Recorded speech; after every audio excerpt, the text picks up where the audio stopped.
नमस्कार दोस्तों।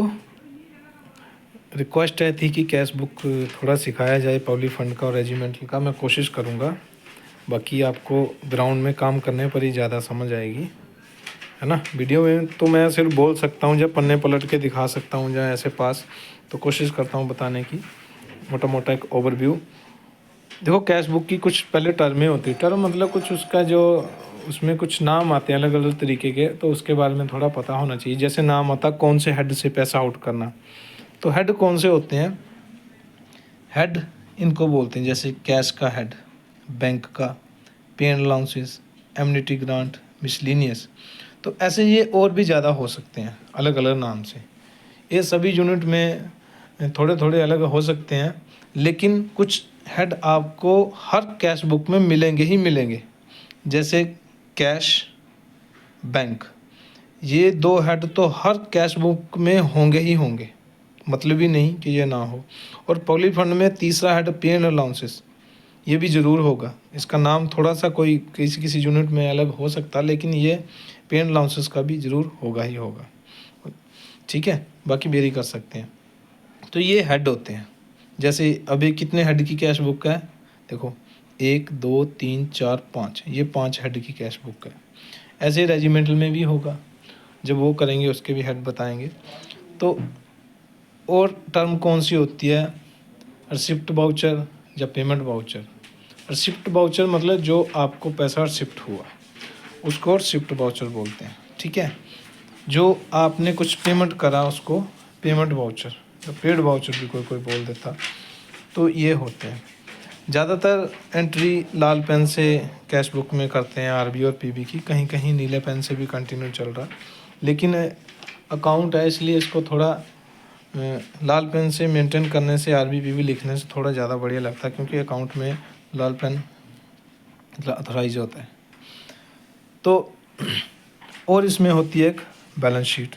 Balance sheet तब बनती है जब मंथ पूरा क्लोज करते हैं हम कैश बुक, उस महीने की पूरी करके फिर लास्ट में बैलेंस शीट बनाते हैं और एक सर्टिफिकेट देते हैं लास्ट में बैलेंस शीट बनने के बाद कि बैलेंस शीट बन गई है हमारी, कैश बुक ये पूरी टैली है, बैलेंस शीट पूरी टैली हो गई है। फिर सर्टिफिकेट में लिखते हैं कि टैली, उसको ऑफिसर साइन करता है। ठीक है, और इसमें एक और टर्म होती है रिकॉन्सिलेशन। रिकॉन्सिलेशन बनाई जाती है कि जब जो बैंक का बैलेंस है, जैसे बैंक की स्टेटमेंट लगी है कि मंथ लास्ट, जैसे मान लीजिए बैंक का बैलेंस आया 6336, है ना, मंथ लास्ट में, लेकिन हमारी कैश बुक में आ रहा 6330। ठीक है, तो ये जो 6 रुपये का वेरिएशन है, ये क्यों आया, हमने वो ढूंढना होता है कि हो सकता हमने 6 रुपये किसी को दिए हों तो कटे नहीं है, या बैंक में डाले हों तो मंथ लास्ट होने तक क्रेडिट नहीं हुए। तो उसका एक छोटा सा फिर एक पन्ना ना, हाथ से भी नहीं तो लिख सकते हैं, नहीं तो कंप्यूटर से प्रिंट भी निकाल सकते हैं, उसको भी चिपका सकते हैं। जैसे देखिए यहाँ पे लगी हुई ऐसे, तो उस पैसे को जस्टिफाई करना कि ये जो वेरिएशन आया क्यों आया, बैंक में आपके 6 रुपये ज़्यादा है, कैश बुक में 6 रुपये कम है, तो इन दोनों को जो मिलान करने का जो एक कागज़ बनता है उसको रिकॉन्सिलेशन स्टेटमेंट बोलते हैं। तो उसमें जस्टिफाई किया जाता है। जैसे इसमें 649 का वेरिएशन था, तो इसमें लिखा गया कि 649 रुपये बैंक ने काटे हैं। किस लिए काटे, फीस काट ली उसने किसी चीज़ की जो कि नहीं कटनी चाहिए थी, क्योंकि हमने तो कुछ ऐसा काटने को बोला नहीं, लेकिन बैंक ने चुपचाप काट लिया। और पता कब लगा, जब मंथ लास्ट में स्टेटमेंट निकली तब पता चला, तो फिर वो वेरिएशन आएगा। तो उस वेरिएशन को जस्टिफाई करने के लिए हम लोग फिर ये स्टेटमेंट बनाते हैं। और ये जो पैसा जैसे बैंक ने काटा, फिर हम बैंक को एक लेटर भी इशू करते हैं कि ये पब्लिक फंड है, जो गवर्नमेंट अकाउंट है, इसमें से आप पैसे डिडक्शन नहीं कर सकते। तो बीइंग ए गवर्नमेंट का अकाउंट, डिफेंस अकाउंट है, और इस पैसे को आप लोग वापस किया जाए। मैक्सिमम बैंक वापस कर ही देता है पब्लिक फंड अकाउंट का। ऐसा नहीं हुआ अभी तक मैंने देखा कि वापस किया ही ना हो। जैसे चेक बुक कई बार इशू करता है तो 25-25 रुपये, 30 रुपये या 35 रुपये काट लेता है, वो वापस कर देता है। तो ये इसमें टर्म होगी, certificate, balance sheet, head, bank statement. और इसमें कोई टर्म आती सरप्राइज चेक।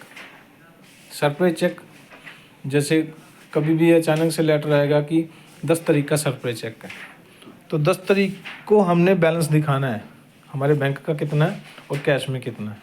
हमने चेक करके स्टेटमेंट मंगवानी है 10 तारीख की, और फटाफट कैश बुक से बैंक स्टेटमेंट से मिलाना है और देखना दोनों मिल रहे हैं, तो इसमें लिख देना छोटा सा ऐसे हल्का सा साइड में टोटल करके ना, सिर्फ जिस इन 2 कॉलम का तो लिख देना उसमें। तो फिर जो भी ऑफिसर आएगा चेक कर लेता। एक होता है इसमें क्वार्टरली रेजिमेंटल ऑडिट बोर्ड, तो क्वार्टरली बेस पे बनता है।